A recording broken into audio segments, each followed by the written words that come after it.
Okay, and we're going live in 5, 4, 3, 2, 1.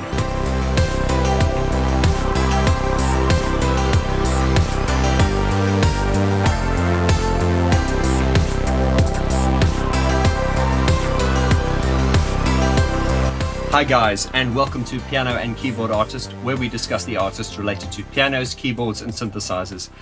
And my special guest today needs no introduction if you're an electronic music fan. He has produced and worked with everyone from Nick Cave to John Foxx, Depeche Mode, Erasure. The list is endless. And he is arguably one of the most important mix engineers, producers in the history of electronic music. My special guest, I'm honored to have Gareth Jones. Thank you, Vaughn. That's a very nice setup. Thank you. Well, good to be here. Was that right? Do I get the 10 up for saying?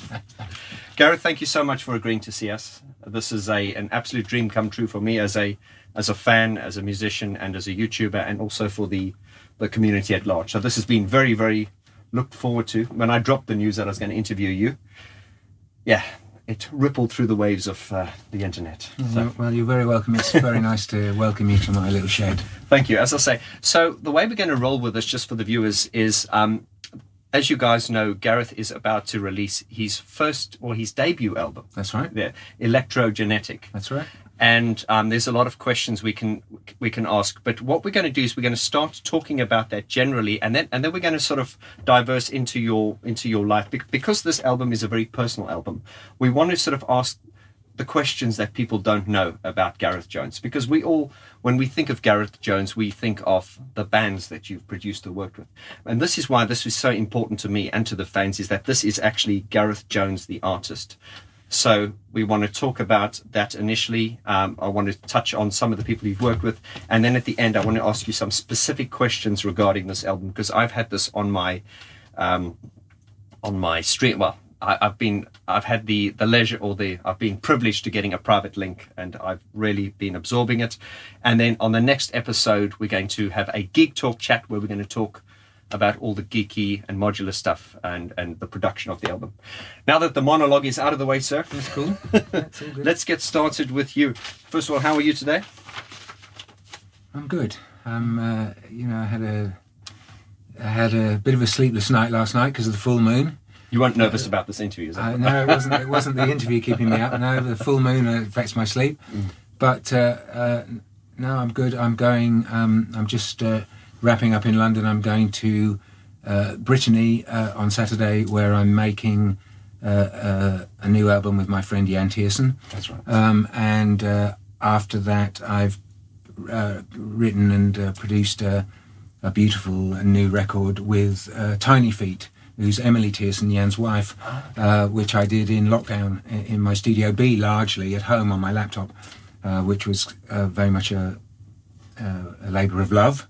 And it's turned out really beautiful, so we're really delighted. So I've got two wonderful projects with great friends to do in France, in Brittany, coming right up. So killing two birds with one stone. We're kind of, I'm going to make Jan's record, and whilst I'm there, riding on the back of the travel expenses that Jan's record's paid, nice. I'm staying a bit longer to finish Emily's record, yeah. Oh, that's great. Well, as I say, Jan Thiessen, when I hear that name, I think of the soundtrack to Emily. Yes, yeah. We are cursed with that association. But blessed and cursed, actually. Yes, and Jan, I'm sure if you're watching this, we're definitely going to be delving into your catalogue, thanks to, as I say, when you said you worked with him, all I knew about him, excuse my ignorance, was the Emily stuff. But of course, then Simon's said this morning he's a big modular. That's what I was going to say, actually. Yeah. So, Jan's got his Studio B in Wessel is the modular a synth studio. He's a real polymath man. He's a total geek. Yeah. He's a modular synth nut. Yeah. He's a wonderful conventional pianist and violin player. You know, great musician. Anyway, so my apologies, Jan, for just associating with just Emily. There's so much more to it. But Gareth, as I say, this album I've had the privilege of Matt from Special Shoutout, Matt from Calm and Collected. Thanks, Matt. Thanks, Matt. Thank you for helping us set up this interview. He sent me all the links and this press pack. And as I say, I've been listening to the album. on various different playback systems, as I am a geek. And I didn't know what to expect, but I knew my expectation was high because I thought, it's Gareth Jones. But I must say, this is very much a concept album. Is that the right? If you experience it like that, then I have no problem with that. What I'm trying to say is, and it's also, I want to get into more detail with it later, but to me, it's one of the albums that you don't sort of listen. It's not an album you put on in the background. It's one of those albums that you need to be fully engaged in. It's very intense. It's like that's why I can't wait to play it to Simon. It's just a real sort of experience with sound, and it's an experience. It's not something you'd play in the background. It's a real engaging kind of thing. Yeah, and I mean, hey, it's I still enjoy listening to. I've just cleared the final masters that Joe Laporta at Sterling did for us. He's a great guy, and I still enjoy listening to it top to bottom. It's kind of designed to be listened to in one piece. I suppose that's what you're saying. Yes, this is what I'm saying. It's not designed for Spotify playlists where you jump. Absolutely, and this is what I'm going to sort of try and say is this is the kind of record that deserves respect. We've all got our record collections where we've got music that we'd put on in the background while we're cooking or cleaning the house. It's a little bit like you go to a sandwich bar and you eat a sandwich, you're reading a book, eating a sandwich, you're not engaged on it. But then you go to a gourmet restaurant and you kind of savor every taste. And that's kind of what this album is to me. It's that kind of, I had a glass of red wine, and as I say, we'll talk about the songs in detail. But by the time we got to the last song, which to me is my favorite track on the album, I want to say I had tears in my eyes, but I actually cried because it was really. I'm very touched by that. And I think this is exactly what you.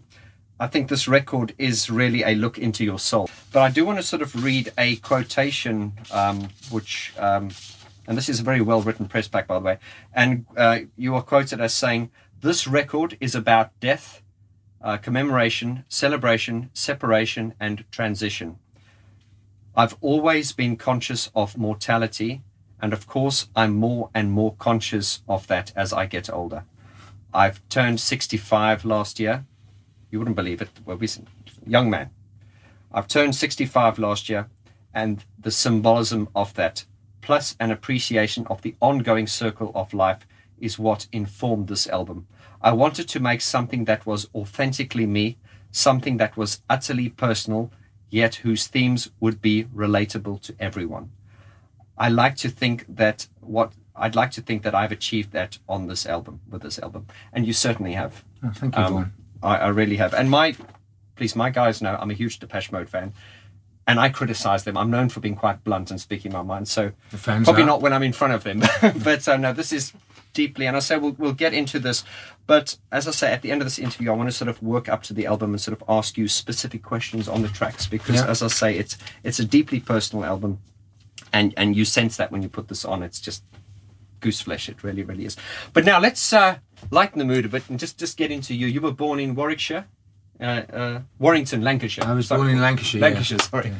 Or you can tell by the accent I'm not indigenous to this great country.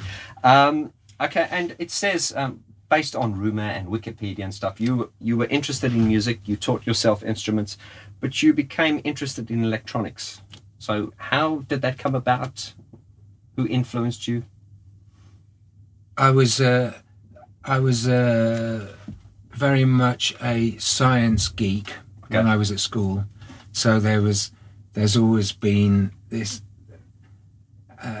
and I loved music. My dad was a great influence on me. He was a classical music lover. He didn't have a lot of money, but he had put his own hi-fi together through he subscribed to the Gramophone magazine, which still goes. He built his own bass reflex mono cabinet that was in the corner of the living room. All my early musical experiences were obviously mono in the early 60s. Recorded. So, and living in a little town, a lot of my early musical experiences were not live; they were recorded. So, it's been. I love recorded music. So many of my great musical experiences have been listening on headphones in the late at night, or on the top of a mountain, or I'm deeply committed and connected with the recorded medium as an art form. So I thought, tape recorders somehow, and I got very interested in tape recorders. I saved up my fruit picking money and bought my first tape recorder. And I played around with that, really. I recorded friends at school singing. I did a lot of sound effects for school plays. I became interested in the power of editing, I suppose, and this idea of juxtaposition. And it was all kind of very much a hobby. My love of recorded music continued. I went to college. I met loads of new people. My musical horizons expanded massively. We were still all very interested in music and hi-fi. I was piecing things together all the time. And I realized that the path I was on, which was a kind of an academic path, I was studying science at college, didn't really fit with me. I had a number of transcendental experiences where it became clear to me that I needed to do something else with my life. And so I gradually started to explore the idea of trying to get in a creative recording environment where I could record other musicians.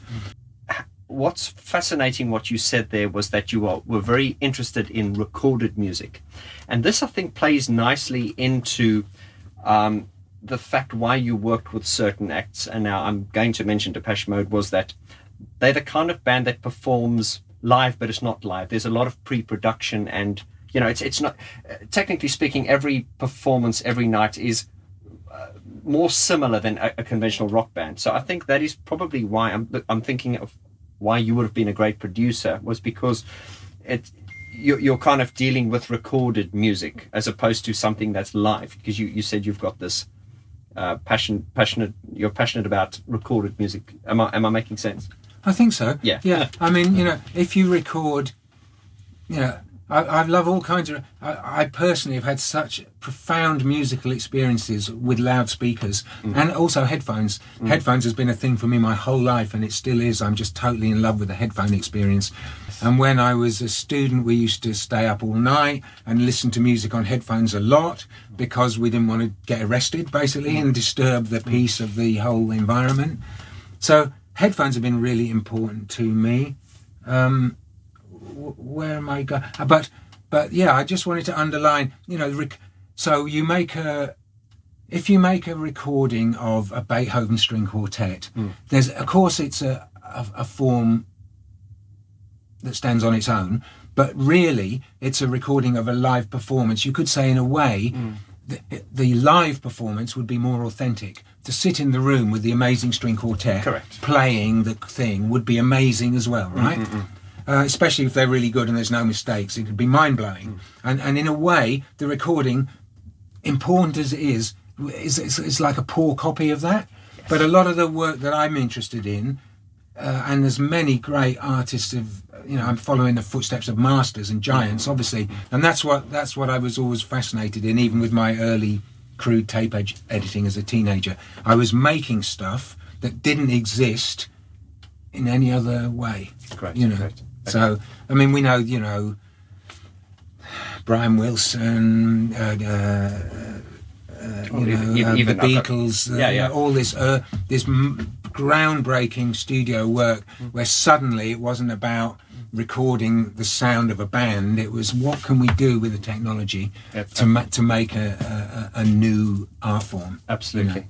Right, Gareth, what's fascinating about what you said there is and I think a lot of people have, you get this sort of like these authentic kind of rock people where they have this problem with the sort of recorded medium. But I get what you're saying is that when you see a performance live, that's one thing, but the kind of vibe or the world you went into is it's kind of like you're harnessing the best of both worlds. You're taking the best of a performance and you're taking I'm going to get this in. Alan Wilder is well known for doing that in his recording, his Depeche Mode stuff, is that Alan would say, to me, it's all about taking raw performance and then editing them. And so at the end of the day, in the finished product, you've got something that would be better than technically sitting and watching people live. You know, you've kind of put the best of that. Does that make sense? Yes, I get that. And Alan's a great musician, obviously, and a wonderful producer and a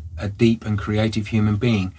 But and I agree with what he's saying. But I'm trying to go somewhat beyond that. And Alan would go with me, I'm sure. But I'm talking about making stuff that doesn't exist otherwise. Oh, obviously, see. Right. You know, in making producing a song for an artist that they're performing live anyway, yes, of course we want to get the best performance and create an appropriate backing track. But there's another great influence on me, of course, which was Doctor Who, the BBC Radiophonic Workshop. You know, they were creating scores that didn't exist outside of the tape. And that's what many of the great electronic music visionaries and pioneers did through the 40s, 50s and 60s. They realized works on tape. I mean, I don't obviously most of my commissioned work's been pop music, so I don't want to get too pretentious about it, but there's something about realizing a piece to tape, as it was then, where you're not concerned with capturing a live performance. Of course, if we're working on a pop song and we want the vocalist to do a wonderful live performance and perhaps edit the best sections together to make something amazing, take after take to compose it to get the best. Well, I mean, all the singers I work with only do 2 takes max. Oh, okay. Only good singers allowed. That's fascinating. So one of your most noticeable times was at the Hansa Studios in Germany. Could you tell us how you got there and how you got into that? I had met somehow a bass player from a German band called Ideal. Ernst Deuker, his name was. Is a really sweet guy. He knew my work with Tuxedo Moon. He thought I might be a good person to work with the band he was in. So I met him and it didn't work out. I think they did the album with Connie Plank. They did a great album with Connie Plank. And then when it came to the next album, he got in touch again and I met the band and we recorded an album in Vienna. We recorded this album in Vienna and I was a bit insecure in those days but I felt I wanted to move back to the studio around the corner from here that John Fox had purchased, that I'd help him set up, called The Garden. I wanted to mix it there, somewhere I knew. I wanted to be at home mixing. So the manager of the band said, well, that's okay, we can do that if you want to, but before you commit, let me show you this studio we've got in Berlin, which was where the band lived and the manager lived and everything. So he took me into the Hansa mix room, which was at that time, it's a lovely room still actually, but at that time it was mind-blowing and I'd never been in it. I'd never had the opportunity to work in somewhere that awesome.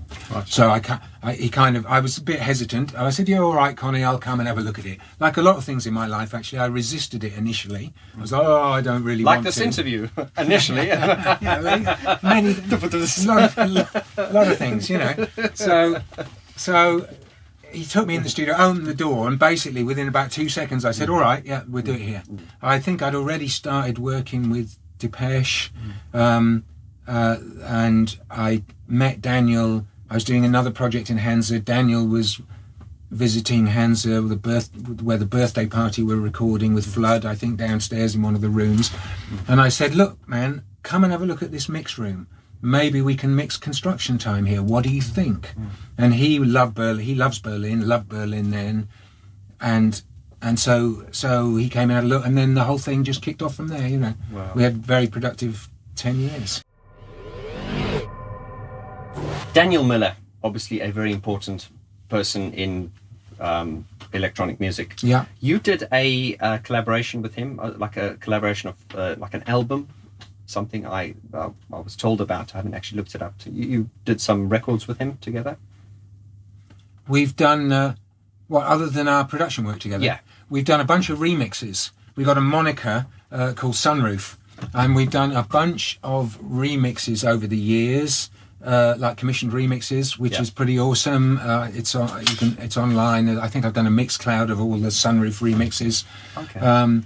Some incredible bands, a lot of them, led by the band Coming to Daniel, actually, and me just being Daniel's mate, working with him on these remixes. So that was good. We also did a great project,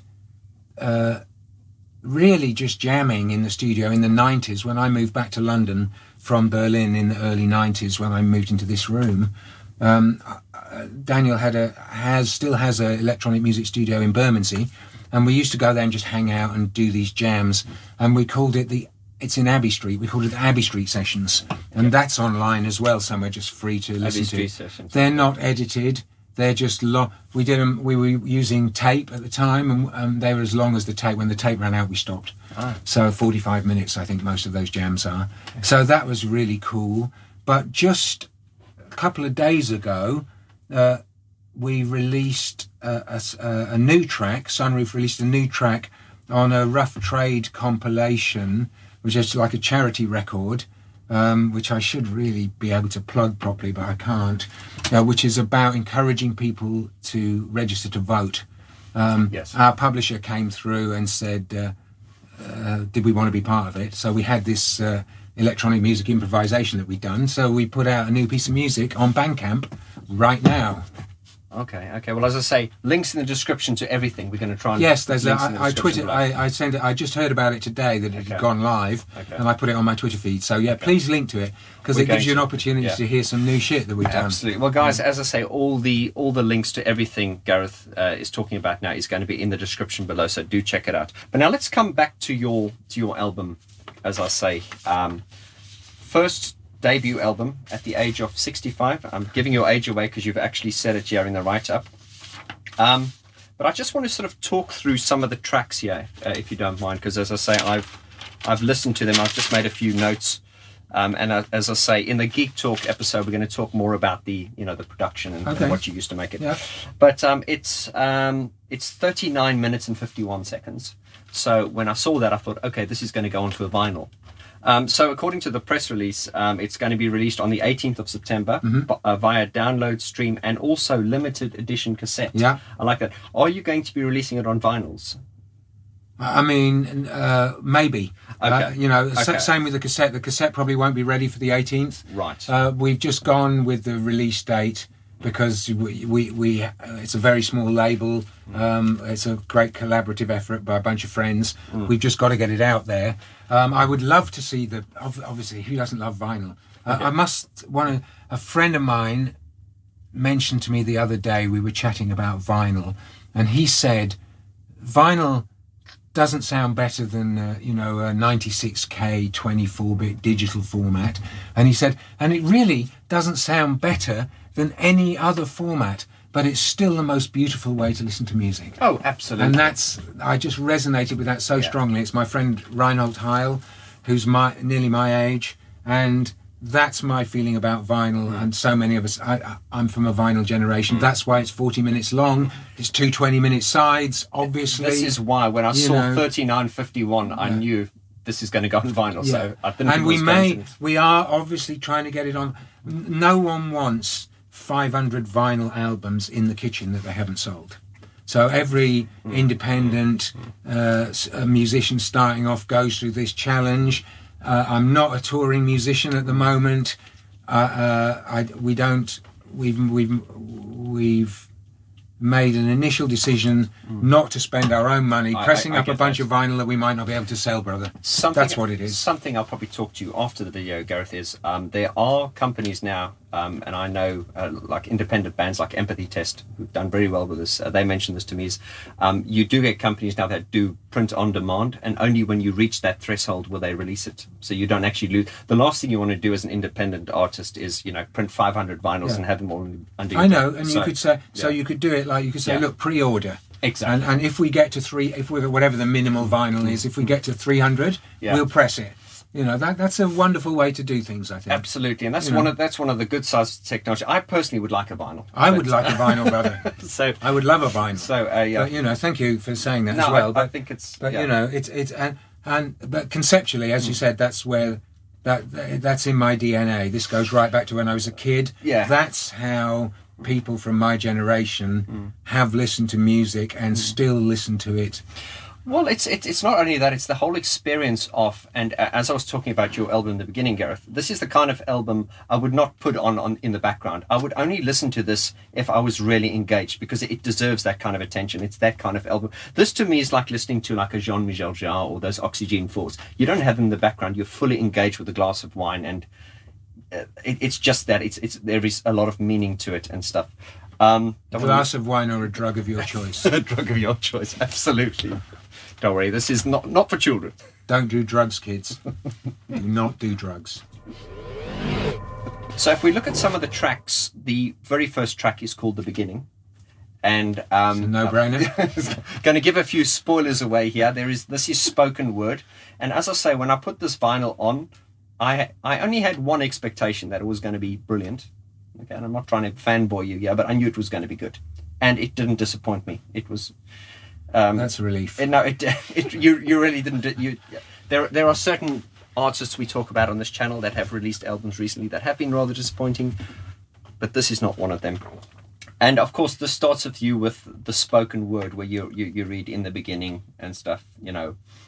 So it was interesting when I heard the voice. I could instantly hear that's your voice. So for you to actually put your voice on this, that was very important to me, and it was something that came a bit later. Did you decide to put someone else on it? No, but the idea of having it's a true solo record, so that I wanted to do kind of more or less everything. Mm-hmm. It's not quite 100% just me, but it felt important that I should do that. But I didn't know about the idea of text and my voice came later, because the title of the album. I'm trying to allude to the fact that the electrogenetic and genetics give a birth to... Yeah. But by interfacing with the electronics, I'm streaming some kind of creative power. You're right. It does remind me of something that Jean-Michel Jarre said on one of his records, and I do put this in that same league of brilliance. He said something about... He said, to me, creating music is like building a resonant landscape somewhere between ecology and technology. Okay. So it's kind of reminds me it's in that world. It's very and what I like about this album, guys, is it's obviously very electronic, and that's what we'd expect from you. It's not a rock album. So the sound is more or less what I'm expecting. It is electronic, but it's very organic at the same time. When you listen to, and these aren't technical terms, when you listen to certain types of electronic music, it just sounds very electronic. But when you listen to some electronic music, it just sounds really earthy and organic. You know what I mean? It's like the sounds are... you know what I'm trying to say? Obviously, electronic music is synthetic, it's not organic, but this just sounds like it's from the earth. It just sounds... Do you know what I mean? I hope so. Yeah. So that's what I think. Okay, let's look at track 2, Trinity. So, okay, the beginning is obviously it's kind of like the prologue. It kind of sets the stage for the album. And then Trinity, the second track, you've got this great sort of modular. Boom, boom, boom. We can talk about this see my face smiling. We can talk about this in the Geek Talk later on.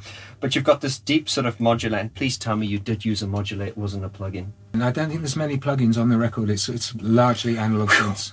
I loved the choir that came in on the Trinity, because you've got like this kind of modular thing, which is it just reminds you of all the great. I'm not going to names drop, but it's got that sound that we know of all the greats, and then this shout out to Make Noise. Gotcha. That's a good shout out. And then choir, you got like the spiritual choir. Now, those choir, is that like a plug-in or a sample or The choir is. I was in contemplation in a chapel, and it was completely empty. And then a choir came in for a rehearsal. So it's a real choir. I knit some bits. Yeah. It just works. I love the modular and the way the choir comes. That's why it had to be for me. And it was another great piece of synchronicity, which has this kind of a spiritual element. I happened to have my field recorder with me, And basically, I started it up and I recorded some snippets of their rehearsal. Wow. And later, I don't know how much later, perhaps a month or week, I thought, oh, maybe it fits on that piece. And by pitching it and shifting it, I was like, oh, it fits. Yeah, it works. Excuse me. And once it was on, then obviously it felt like it had to be. So that was a discovery, really, a sonic discovery. Brilliant. Right, so the next track is Mercury. And this is, to me, the most... you've got to be careful when you're talking to people about their records. You don't want to sort of compare it to other things, but this is the way the human brain works. We always try to draw associations. Yeah, I know, yeah. But this is the most sort of Blade Runner-ish to me. Okay. Just in it, and that's obviously... I think the great thing as an artist is that you let people interpret your music the way they see it. And this just has that kind of Blade Runner-ish dreamy kind of thing, and the vocal effects on this are really something we should talk about in the Geek Talk. Mercury I should just talk about briefly. Sure. Because it was a very long improvisation that I did over Christmas. I took the modular home because you did this over a year. About a year. And this was that was my brief. I made a contract with myself to try and make a record to say by the end of 2019 needs to be done. I think had I not done that, I wouldn't have done it, because it's easy to let this stuff drift. Of course. Hey, I'd had sketches on my computer for 30 years that I never finished, as we all do. Yeah. So I kind of made a little personal contract. I told a couple of friends, just like incidentally, I didn't make a big deal. I said, oh, by the way, this year I'm planning to do like a solo project. My wife knew, my friend Lawrence Spell at Domino, I mentioned it to him when we were just having a bit of lunch. Did they hold no you big deal. Accountable to well, it? no, they didn't, but I held myself accountable because I told them, because I'd have felt like a real dick if I then said, oh, I didn't do it, you know. So that was, but anyway, Mercury. I love all my children on the album, obviously, but Mercury was like really long, because when you start doing these jams with the modular, time just disappears and it can. Yes. So that was a real journey. It's still, I think, the longest piece on the record, but it was like an hour and a half long. When I started, you know. So. And this is, as I say, we'll talk about this more in the Geek Talk interview. But Simon and I had a board meeting before we like a battle meeting before a day before, and this was one of the questions which we could get into in the Geek Talk. There are different types of ways of, obviously there's no right way or wrong way, but a lot of people will write a song, they'll come up with a piano or the song with a structure. And I'm assuming, we'll talk about this in Geek Talk, with you it's more experimentation, like playing with the modular, see what comes of it. And then I think you've got a more, you remind me, if you were a painter, you're just going like this and then just finding something in that. You're not as, it's not like it's structured. I think there's a parallel with abstract painting. Okay. I was thinking about that recently. Okay. And it's something do you let yourself go and you find something within that? And you put yourself in a certain state, in order to create the great work. I'm trying to reflect this in the title. When you build a modular, all the pieces started with modular patches. When you build a modular patch, it gives you something back that you can interface with. In my world, anyway, where together we make something that otherwise we wouldn't have done. I don't go in with a clear plan. Okay. I build a patch, and then I interface with it by touching it and moving things, and this amazing shit happens, which I then choose. Random, it's not exactly random, because I chose the modules and I built the patch, but there's surprises, it's kind of stochastic. There are many surprises, and many happy accidents and many unhappy accidents, which I don't use. You know, but in that state, in that kind of contemplative, meditative, interactive, creative state, then I feel that we, all of us who work with the modulars, are open to like a higher power, really, and we're channeling something bigger than all of us, and if we're lucky we can capture a little snippet of that and share it with everyone else. Now that is absolutely true, and I say there's different ways of doing it, because I'm self-taught, but I'll come up with songs, and I'm very a melody kind of guy. I really follow a song above, and that's the melody, that's the song, and then we build the song around the melody structure. However, I'm thinking of when I went to the Synthfest, And a shout out to Tom J. Carpenter. He's built this thing called Colossus. Yeah, and I've seen the Colossus. Shout out to the Colossus. Didn't understand it. You see, as I say, I'm a guy, I'll come up with melodies and I will build my tracks around a melody and it follows that. Simon's the kind of guy, he will stand at this thing and I'll just be like, dude, what are you doing? And then eventually you'll come and go, oh my God, it's like he'll find something.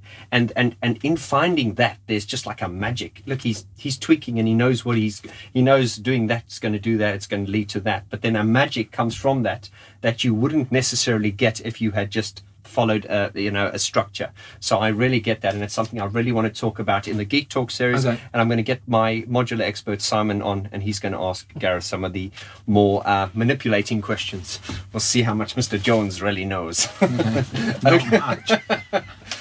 Trust me.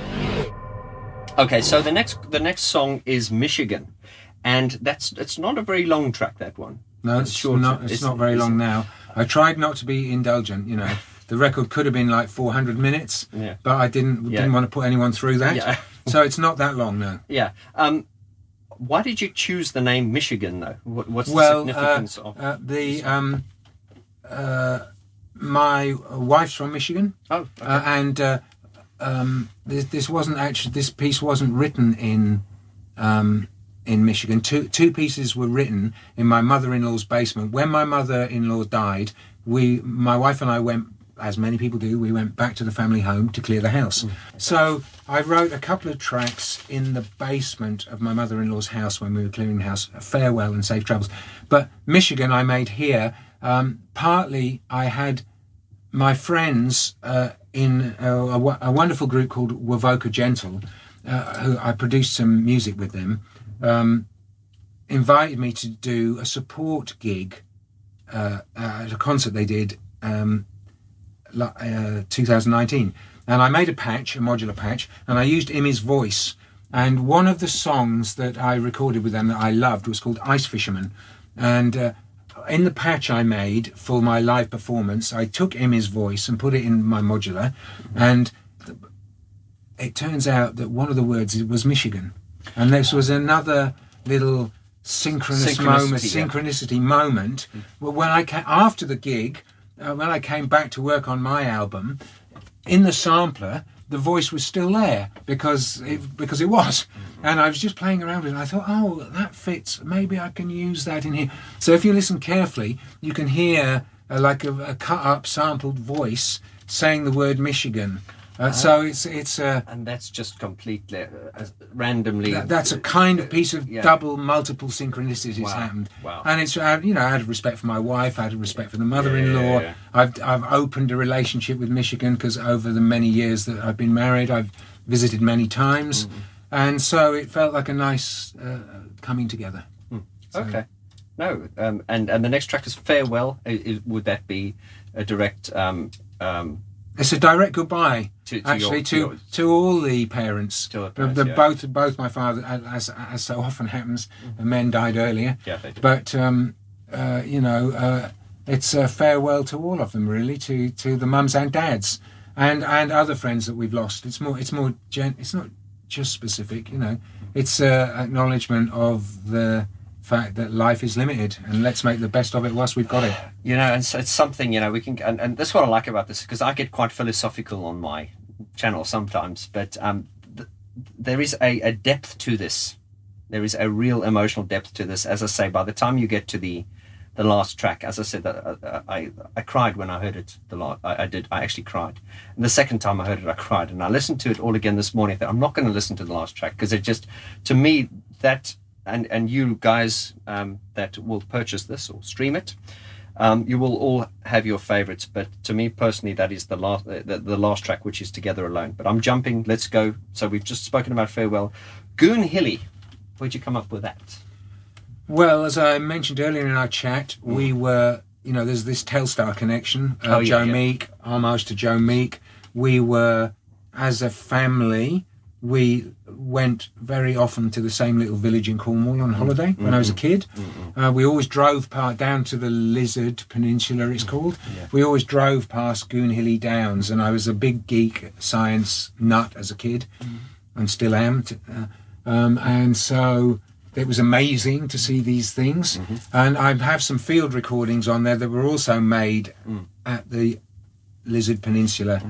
So it's very abstract, Goon Hilly, in the sense it's a noise piece, really. I've got there one of the most sort of radical one of the most radical tracks as far as there's lots of innovative sounds. It's not melodic or rhythmic. Yeah, really. It's very in the same way that Michigan is not really melodic or rhythmic. Yeah, that's me enjoying that atonal noise world, I suppose.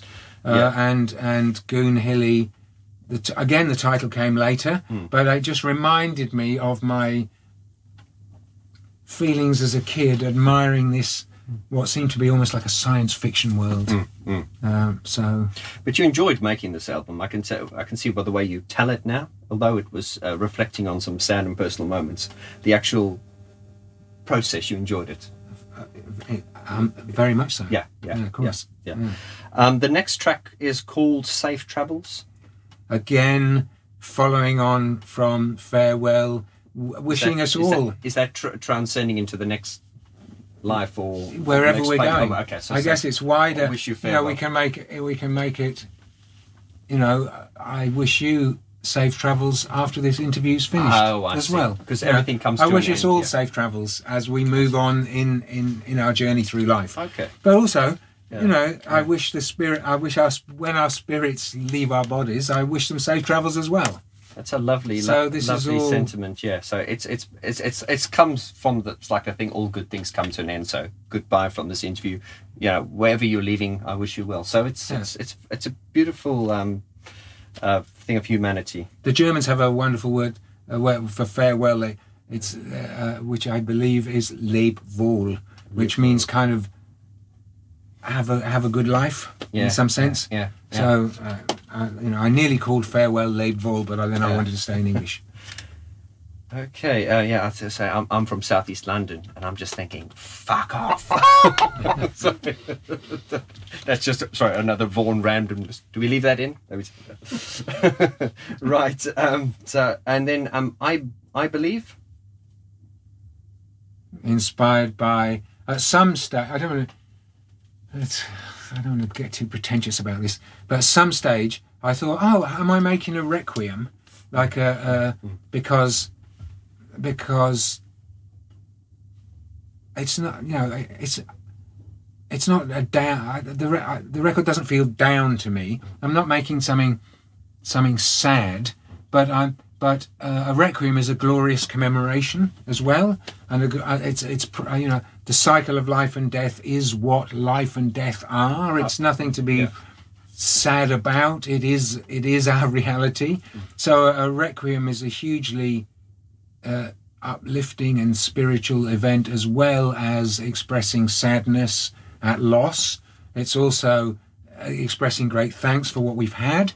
And at some stage I thought, am I making a requiem? And part of the requiem mass, I believe, is this Latin thing, credo, the credo. I believe in the Holy Ghost, whatever I don't even know what the translation of the text is.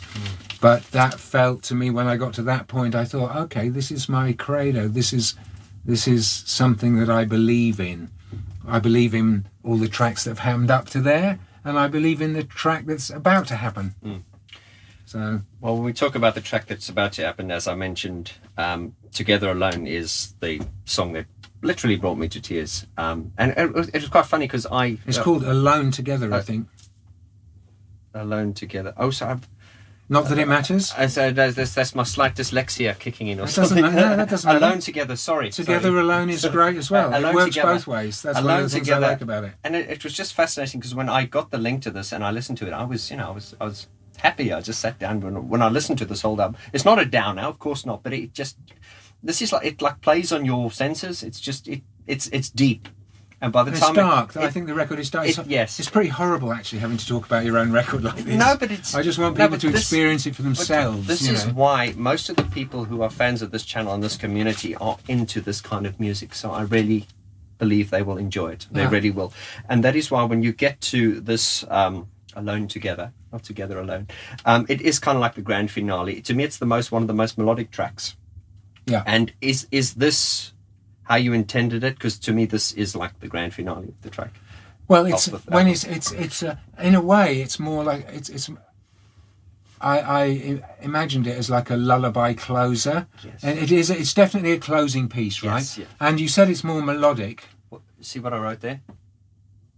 Bittersweet lullaby. A bittersweet lullaby. There you go. That's why I've actually written that. Bittersweet lullaby. That's how I feel. Yeah. That's how I was feeling about it. Yeah. And you say it's more melodic, and actually that piece did start with the piano chords. The piano is something we could talk about in the Geek Talk. Yeah. The piano is something we could talk about in the Geek Talk, so I won't go there now. Yeah. But I was sitting at the keyboard, mucking around with a few chords, and I thought, these two progressions are kind of something, maybe. My whole artistic endeavours involve negotiating with the critic. I have to shut the critic up or I can't do anything. This is true. Otherwise, I think, I'm not Kraftwerk, I'm not Martin Gore, I'm not Ludwig van Beethoven. What's the point? I'm not Wendy Carlos. And as long as I'm in that mindset, I can't do anything. But then I can, if I negotiate with the critic and say, look, just give me a break, leave me be for a few hours, then I can actually make something personal, which is all we can hope to do, I think. And that was very flattering to Martin Gore that you put him in that, behind Ludwig van Beethoven. And Kraftwerk. Kraftwerk, I'm going to say Martin's a great songwriter and a huge influence on my life. Because obviously we had a very creative time together in the studio. So I love Martin. So, Are you still in touch? On and off. On and off. Yeah, okay. we don't go to the pub every week. Of course not. Yeah. Ask him if you can produce their next album. We'll leave it at that. Right, so Gareth, you say this album was made over a period of a year. You really enjoyed making it. Will there be like a obviously you can't do a sequel or a follow-up to it, because this is really a sort of piece of work in itself. It's a very conclusive album. But are you thinking of maybe bringing out another album eventually? Or you are? Yeah, good. Very much. I mean, I want to continue with this flow. This is good. I'm doing, there's lots of collaborative work that I'm doing as well. The work with Nick Hook and Spiritual Friendship's ongoing. We're working on our 4th album now. It's kind of nearly finished, but we just need to finish that. I've done this album with Emily Thiessen, Tiny Feet, that I'm excited about. I've got another project called Naus Alpha that we've done 1 album, and the new album is called A Walk in the Woods. That's going to come out next year. And I still want to carve time for myself to Electrogenetics, like a self-titled project, so the name carries on in my hope. So the first album is called Electrogenetic, and the project's called Electrogenetic as well. Okay, so in my mind, Electrogenetic carries on to another piece of work, which I've kind of experimenting with now. I am taking snippets of samples from my father's record collection, which again is deeply personal, more about my dad actually than my mum. But I've got his records, and a lot of them are mono, really old. He looked after his records. He was a collector. He didn't have many records, but he looked after them, and so and it's very interesting for me to hear. So anyway, I'm sketching out some ideas, taking samples of the old record collection and using fragments to create new pieces, which I'm finding. Well, I'm personally glad to hear that, because, as I say, we've always known as Gareth Jones, the producer, the creator of noise and sounds and all that. So it was good to see. This is a look inside your soul, I feel. This is Gareth Jones, the artist, and you will not be disappointed. Guys, the album is called Electrogenetic. It is released on the 18th of September 2020. And it is on the... I just want a question about the record label. It's on the Carmen Collect, is an independent label. Carmen Collect is a tiny label run by my friend Nick Hook, who's 50% of Spiritual Friendship, this other project. He's a great artist in his own right as well. Great producer, great beat maker, great musician, and a great spiritual friend of mine. And he said all along that he would like to, that he's kind of encouraged me. He said all along that he would like to put my record out. So I didn't shop it around. When the record was finished, I said, Nick, the record's finished, what should we do? He said, well, we'll put it out. So it's very much a bootstrap operation. It's a tiny little label based out of Brooklyn. We've got some wonderful help with a graphic artist and a label manager on board. Everyone's doing it for love. It's loads of love, and it's very, very independent. You feel, tiny. You can feel the sincerity in this, really, because one of the questions and one of the sort of obvious questions that came to my mind is obviously your association with Mute. Yeah, and a lot of people would have thought, oh, why is it not released on Mute Records? I don't know if that's a rude question or. No, it's not a rude question. I sent the record to my friend Joff at Mute, the A&R guy, and I sent the record to Daniel, and I heard nothing back. So that was it. So there you go. So would have been nice, but I feel very good because I had a long-standing commitment with Nick to do it as well. So of course, a proper label, a big label, is an awesome thing because you get so much support and help and vinyl and everything, and marketing. All these things are like super important. But, I did send it to him and I never heard anything back. Daniel, if you're watching. I'm sure he's not. I love that. No, because... that's how it goes, Not everyone responds, Yeah. So it's Calm and Collect, 18th of September on... download, stream, and limited cassette, and possibly vinyl. And also, we found a little label in Wales, the name of which I can't remember, I'll mail it you, who wanted to do CDs. So we're doing old school worldwide distribution. We're building a little network around the world. This guy said, we'd love to put this out on CD. So we all had a little chat, and they're going to do it on CD as well.